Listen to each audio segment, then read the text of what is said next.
In Brownsville today, immigration activists called for change after the death of an 8-year-old girl in Harlingen. She died 9 days after crossing the border near Brownsville with her family. Here's Channel 5's Stephanie Rosales. Como dijo aquí el compañero, ya se ha hecho una rutina estar haciendo vigilias y no es justo. Dozens of people came together at Hope Park in Brownsville to honor Anadith Tanay Reyes Alvarez, an 8-year-old Panamanian girl who died while in custody of CBP officers. I got grandkids, and when you think of it, it shouldn't have happened. Reyes was being treated for flu-like symptoms last week. She was known to have had a medical history of a heart condition. I think that once CBP was aware of that, I think their focus should have been to elevate the service and attention to her, being that she's only a child. The vigil held today was not just to honor the 8-year-old girl, but to show solidarity to families who have lost a loved one while in custody of border authorities. This included 13 children who have died since 2010.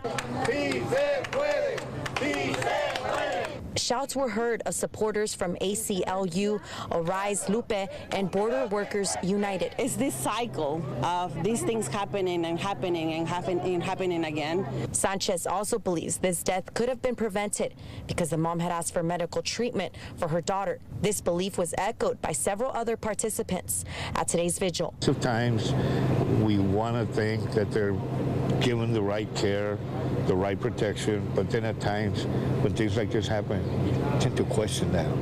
You know, are they really giving them the attention? Customs and Border Protection has said Reyes died after being in custody along with her family for 9 days. The child had heart surgery at the age of 5, but her parents say she had been in stable condition since the procedure, although she still needed continuous care from a cardiologist. On May 14th, 5 days after being taken into Border Patrol custody, the mother of the girl was seen taken to a treatment area.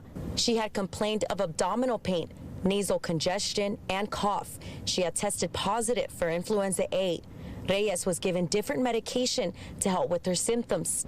Still, supporters say more could have been done. And I visited some of the locations, the little pop-up tents that they have along the river to give them that aid.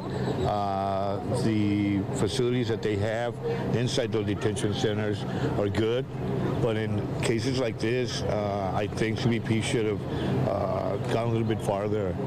On Wednesday, May 17th, the 8-year-old and her mother were taken to Harlingen Medical Unit 3 times on that day alone. She was then taken to Valley Baptist Medical Center in Harlingen, where she was declared dead just before 3 p.m. It hurts. It hurts. I'm sure she had a dream, just like her mom and dad did, and it was cut short. And I think we failed. I think we failed her. CBP continues to investigate what happened while the family was in custody at the Harlingen station. Stephanie Rosales, Channel 5 News at 6.